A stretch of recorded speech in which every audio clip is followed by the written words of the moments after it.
Hello everyone, welcome to round 8 of the championship here for 2002 in the F1 Challenge Career Mode Series. Last time out in Monaco, I got an underwhelming third place actually, to be honest, because I probably could have won that Grand Prix, but let's put that behind us now and let's turn our attention to the one flyaway in this European season. I secured pole position, which is really cool. What's that? That's like my second on the year, I think. I got pole in Monaco and I got pole once again here in Canada. Rubens Barrichello's in second, Schumacher third, Montoya is in fourth, and it's Ralf Schumacher there in fifth, and our teammate Kimi Räikkönen, he's slacking a bit, he's in sixth place as always. He's always in bloody sixth place. It's the only place he's finished in this year, when he's not retired.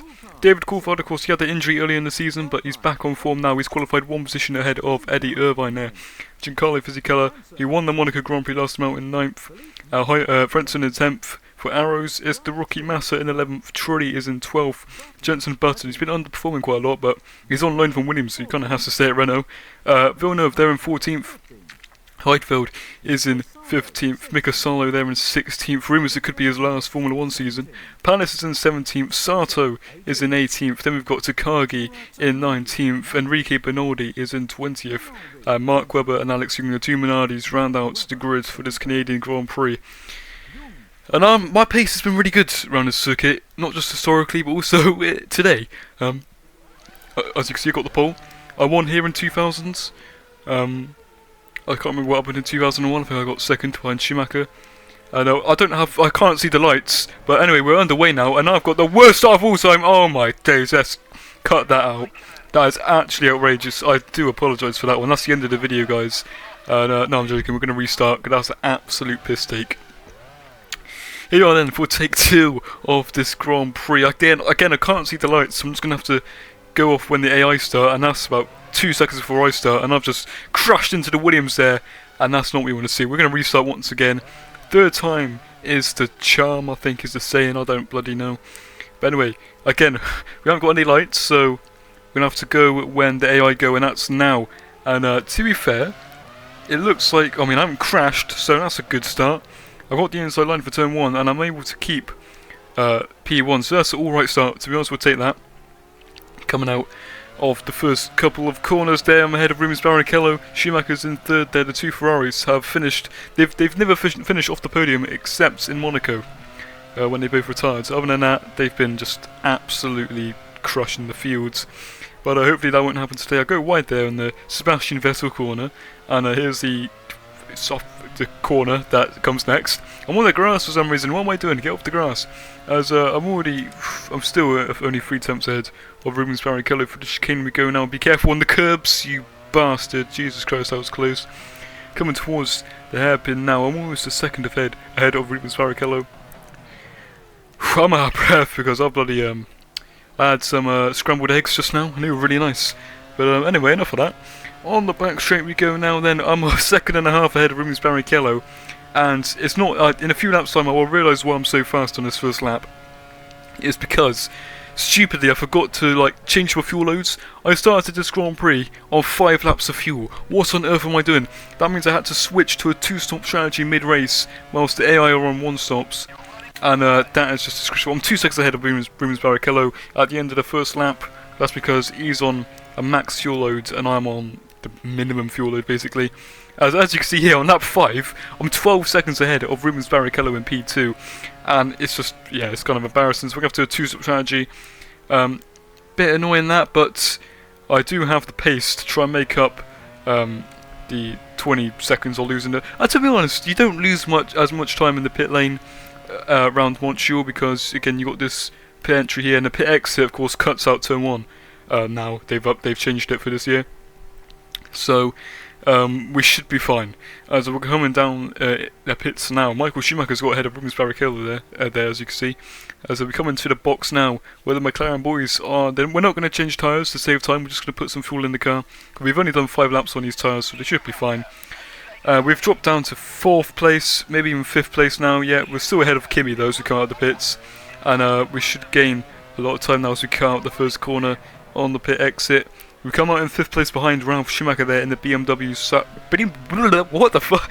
I'm a few years ahead. The BMW Williams, should I say, is now. We got on to lap 7. I'm going to go down the inside of my championship rival Ralf Schumacher there, making a super clean move. And I need to stop referencing that bloody meme because it's not funny anymore. It was never funny. As it was pretty funny sometimes. As now we're behind Montoya for P3. At the end of lap 7, we overtook his teammate at the start of this lap. And now we're behind Montoya, going on to lap 8. Michael Schumacher leads by a second over Rubens Barrichello. But we're going to go down the inside of Juan Pablo Montoya in turn 1, just like I did on his teammate. As I go wide a little bit there on the exit of turn 1. But that doesn't matter. We're going to press pause here because we're going to have a look at what on earth has happened to Jenson Button. How on earth has he ended up in that situation? I mean, that, if you don't know, that is at the hairpin. And I don't know how has he got there? Because you'd have to turn the other way to get into that position. Because the hairpin's a right-hander. You have to turn left to be able to go down that alleyway, which is on the exit of the corner. Here's a different angle. He's just driving into the wall. What a melon. What on earth is going on? Jesus Christ. See, how did you get there? And I was a bit too late on the replay to see what happened. This race I did about a week ago, so maybe I could go have a look at a longer replay, but I'll go down the inside of Rubens Barrichello now.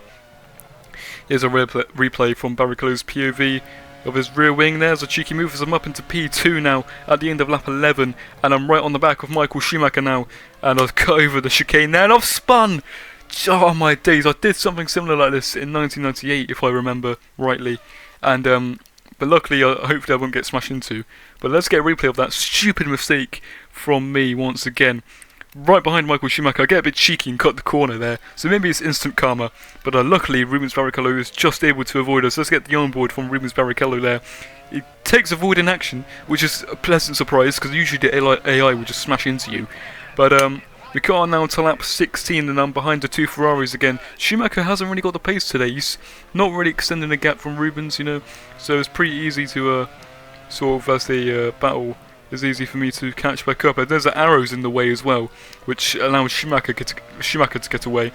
But Barrichello's stuck behind the arrows. So am I apparently, as I'm going to have to try and find a way around the Brazilian and this bloody arrows. As coming out of the chicane now onto the straight, I'm in the slipstream of Rubens Barrichello. We get past the arrows now. As he goes to the inside, I'm going to look down the inside myself as he goes to the outside. I'm going to take P2 off of Rubens in the chicane. Lovely stuff there. And I'm up into P2 once again. We're a second behind Michael Schumacher, but that won't matter as we're coming into the pits now at the end of lap 20 for our last pit stop on the day. On the pit limiter, because I don't want to get absolutely penalised into next week. I think it's like a drive-through penalty if you speed in pit lane or stop and go or something like that. As again, we shouldn't lose as much time in the pits because we just cut turn 1. The McLaren boys now, we will change the tyres now because we've been on these tyres about 20 laps. I might increase tyre wear because tyre wear, I'm not really feeling it. It's on times 2 because we're on 50% race distance, just like fuel. But I think the tyre wear might be a little bit like Pirelli 2025 on this game. So we come out now in P5, still ahead of Kimi Raikkonen. He's having a bit of a mid-day. Is the boy in the sophomore season? Don't know why I called him a boy.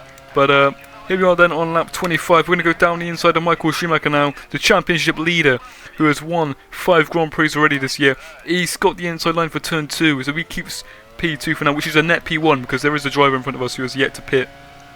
I can't remember who it is, but at the end of the straight now, we're going to go down the inside of Michael Schumacher into the chicane, and we're going to take the lead as Ralf goes off into the pits there. Across the curb we go on the exit of the chicane, and that is us making a move for the lead of this Grand Prix now on the reigning world champion of the last 3 years. We've made him look a bit of a fool there, or am I just really quick on this circuit? I don't know. This will be my second Grand Prix win if I keep it on the roads in Canada, and I just make a silly mistake there, and Michael's got back past us now on lap 26. I need to stop making these mistakes. I'm going to go round the outside of Michael Schumacher now, the reigning champion. We made him look like a fool as we go round the outside, and it switched to the inside on the second part of the chicane now. I'm up into P1. That was a way cooler move for the Grand Prix leader, and on the final lap now, through the final corner, we're going to take our second win of the season. It's 2 wins in the last 3, and we're keeping up this streak of top 5 finishes.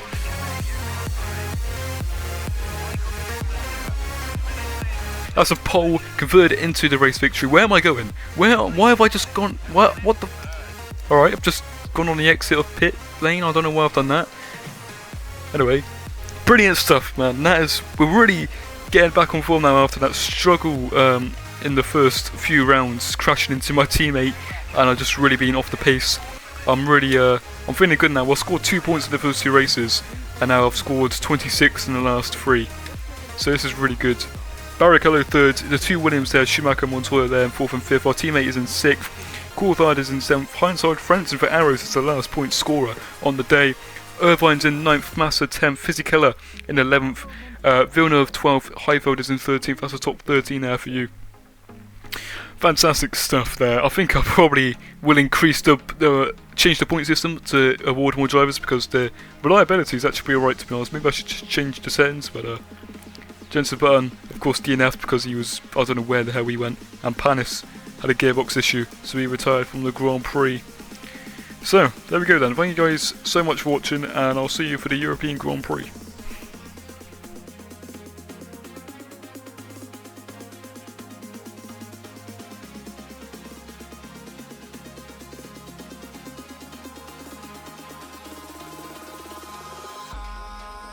In the sky, gazing far into the night, I raise my hand to the fire, but it's no use, 'cause you can't stop it from shining through.